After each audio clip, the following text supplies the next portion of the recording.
अगर मुझे लगा कि मेरे द्वारा बनाए गए संविधान का दुरुपयोग किया जा रहा है, तो सबसे पहले मैं इसे जलाऊंगा। हमारे देश के संविधान में मतदान का अधिकार एक ऐसी ताकत है जो किसी ब्रह्मास्त्र से कहीं अधिक ताकत रखता है। भाग्य से ज्यादा अपने आप पर विश्वास करो।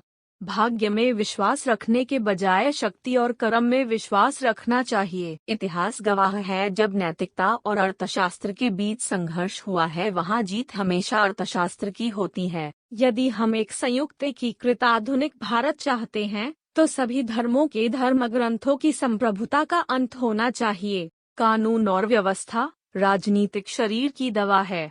जब राजनीतिक शरीर बीमार पड़े तो दवा जरूर दी जानी चाहिए। पूरी दुनिया में गरीब वही है जो शिक्षित नहीं है।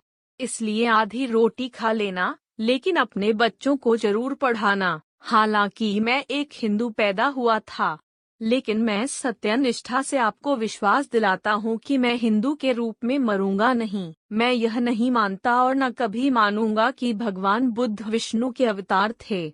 मैं इसे पागलपन और झूठा प्रचार प्रसार मानता हूँ। मंदिर जाने वाले लोगों की लंबी कतारें जिस दिन पुस्तकालय की ओर बढ़ेंगी, उस दिन मेरे इस देश को महाशक्ति बनने से कोई रोक नहीं सकता है। मैं बहुत मुश्किल से इस कारवां को इस स्थिति तक लाया हूँ।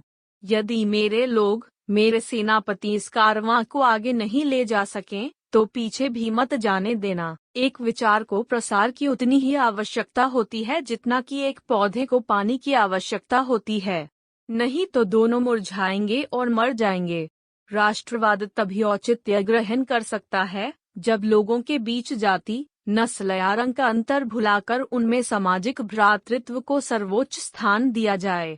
यदि हमें अपने पैरों पर खड़े होना है, अपने अधिकार के लिए लड़ना है, तो अपनी ताकत और बल को पहचानो, क्योंकि शक्ति और प्रतिष्ठा संघर्ष से ही मिलती है। कुछ लोग सोचते हैं कि धर्म समाज के लिए आवश्यक नहीं है।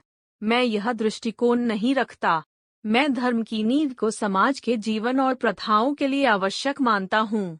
जिसे अपने दुखों से मुक्ति चाहिए, उसे लड़ना होगा, और जिससे लड़ना है उसे उससे पहले अच्छे से पढ़ना होगा, क्योंकि ज्ञान के बिना लड़ने गए तो आपकी हार निश्चित है।